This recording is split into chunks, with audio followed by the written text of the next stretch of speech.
واقعہ سلطان صلاح الدین ایوبی قسط نمبر 3 اپنا اسلامک اسٹوڈیو۔ ان کی نظر میں سلطان صلاح الدین طفل مکتب تھا، لیکن جب سلطان صلاح الدین نے ان کا سامنا کیا اور باتیں سنی تو ان کا احتجاج سرد پڑ گیا۔ یورپین مورخ لین پول کے مطابق سلطان صلاح الدین ڈسپلن کا بہت ہی سخت ثابت ہوا۔ اس نے تفریح، عیاشی اور آرام کو اپنے اور فوج کے لیے حرام قرار دیا۔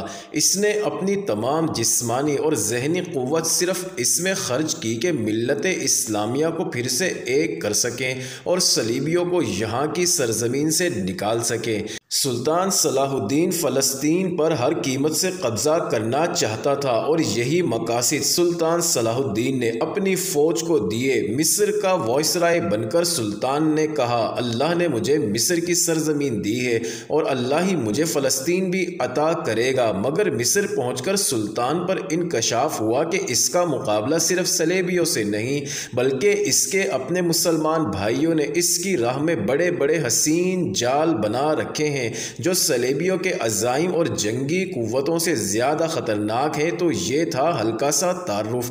مصر میں جن زعماء نے سلطان کا استقبال کیا ان میں ایک ناجی نامی سالار بہت اہمیت کا حامل تھا۔ سلطان نے سب کو سر سے پاؤں تک دیکھا۔ سلطان کے ہونٹوں پر مسکراہٹ اور زبان پر پیار کی چاشنی تھی۔ بعض پرانے افسروں نے سلطان کو ایسی نظروں سے دیکھا جن میں طنز اور تمسخر تھا۔ وہ صرف سلطان صلاح الدین ایوبی کے نام سے واقف تھے یا یہ کہ یہ ایک شاہی خاندان کا فرد ہے اور اپنے چچا کا جانشین ہے۔ وہ یہ بھی جانتے تھے کہ نور الدین زنگی کے ساتھ سلطان صلاح الدین ایوبی کا کیا رشتہ ہے۔ ان سب کی نگاہوں میں سلطان صلاح الدین ایوبی کی اہمیت بس اس کے خاندانی بیک گراؤنڈ کی وجہ سے تھی یا صرف یہ کہ وہ مصر کا وائس رائے بن کر آیا تھا۔ اس کے سوا انہوں نے سلطان صلاح الدین ایوبی کو کوئی وقعت نہ دی۔ ایک بوڑھے افسر نے اپنے ساتھ کھڑے افسر کے کان میں کہا، بچہ ہے، اسے ہم پال لیں گے۔ اس وقت کے مورخ یہ نہیں لکھ پائے کہ آیا سلطان صلاح الدین ایوبی نے ان کی نظریں بھانپ لی تھی کہ نہیں۔ وہ استقبال کرنے والے اس ہجوم میں بچہ لگ رہا تھا۔ البتہ جب وہ ناجی کے سامنے ہاتھ ملانے کے لیے رکا تو اس کے چہرے پر تبدیلی آ گئی۔ وہ ناجی سے ہاتھ ملانا چاہتا تھا لیکن ناجی جو اس کے باپ کے عمر کا تھا سب سے پہلے درباری خوش آمدیوں کی طرح جھکا، پھر ایوبی سے بغل گیر ہو گیا۔ اس نے ایوبی کی پیشانی کو چوم کر کہا، میرے خون کا آخری قطرہ بھی آپ کی حفاظت کے لیے ہوگا۔ تم میرے پاس زنگی اور شہداء کی امانت ہو۔ میری جان عظمت اسلام سے زیادہ قیمتی نہیں محترم۔ اپنے خون کا ایک ایک قطرہ سنبھال کر رکھیں، صلیبی سیاہ گھٹاؤں کی طرح چھا رہے ہیں، سلطان نے کہا۔ ناجی جواب میں مسکرایا جیسے سلطان نے کوئی لطیفہ سنایا ہو۔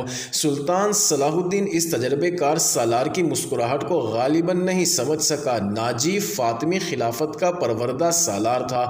وہ مصر میں باڈی گارڈ کا کمانڈر ان چیف تھا جس کی نفری 50,000 تھی اور ساری کی ساری نفری سوڈانی تھی۔ یہ فوج اس وقت کے جدید ہتھیاروں سے لیس تھی اور یہی فوج ناجی کا ہتھیار بن گئی تھی جس کے زور پر ناجی بے تاج بادشاہ بن گیا تھا۔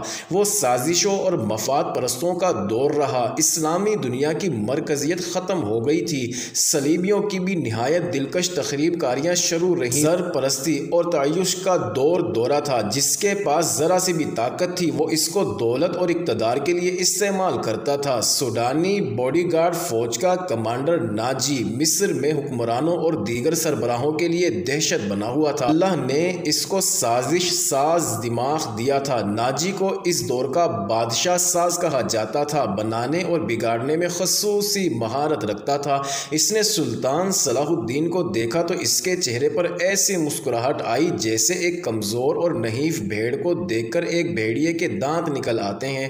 سلطان صلاح الدین اس کا زہر خندہ سمجھ نہیں سکا۔ سلطان صلاح الدین کے لیے سب سے زیادہ اہم آدمی ناجی ہی تھا کیونکہ وہ 50,000 باڈی گارڈ کا کمانڈر تھا اور سلطان صلاح الدین کو فوج کی بہت اشد ضرورت تھی۔ سلطان صلاح الدین سے کہا گیا کہ حضور بڑی لمبی مسافت سے تشریف لائے ہیں، پہلے آرام کر لیں۔ تو سلطان صلاح الدین نے کہا میرے سر پر جو دستار رکھی گئی ہے میں اس کے لائق نہ تھا، اس دستار نے میری نیند اور آرام ختم کر دی ہے، کیا آپ حضرات مجھے اس چھت کے نیچے لے کر نہیں جائیں گے جس کے نیچے میرے فرائض میرا انتظار کر رہے ہیں؟ کیا حضور کام سے پہلے طعام لینا پسند کریں گے؟ اس کے نائب نے کہا۔ سلطان صلاح الدین نے کچھ سوچا اور اس کے ساتھ چل پڑا۔ لمبے تڑنگے باڈی گارڈز اس عمارت کے سامنے دو رویہ دیوار بن کر کھڑے تھے جس میں کھانے کا انتظام کیا گیا تھا۔ معزز ناظرین، یہ انٹرسٹنگ ویڈیو جاری ہے، اگلی ویڈیو کس نمبر 4 میں دیکھنا مت بھولیے گا۔